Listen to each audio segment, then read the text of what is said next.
Сегодня мной была приобретена стиральная машинка АЕГ у официального представителя в Украине.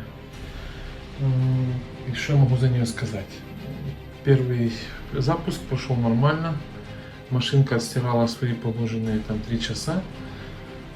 Решил я сделать потом полноценную стирку. Заложил туда белье. Хотел включить ее. После этого она больше не включилась. Темный экран. Машинка умерла. Демонстрирую вам еще раз. Вот сейчас темный экран. При первом включении она сразу экран загорелся. Сейчас нажимаем. Результата никакого. То есть машинка отработала за один день 4 часа.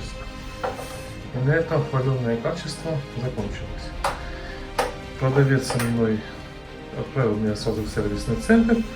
Сервисный центр сказал, что нужно ожидать 3 дня специалиста. Будем ждать, посмотрим, что они расскажут. Я так понял, по всей видимости, он говорит, что не будет ее ремонтировать. Машина не проработала даже одного дня.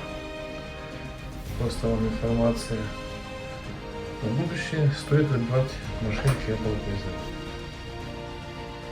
Это фиаско.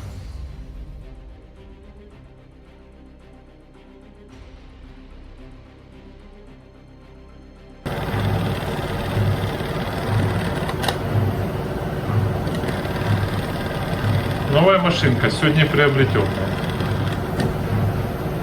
АЕГ премиум сегмент Электролюкс. Мелочь, но неприятно.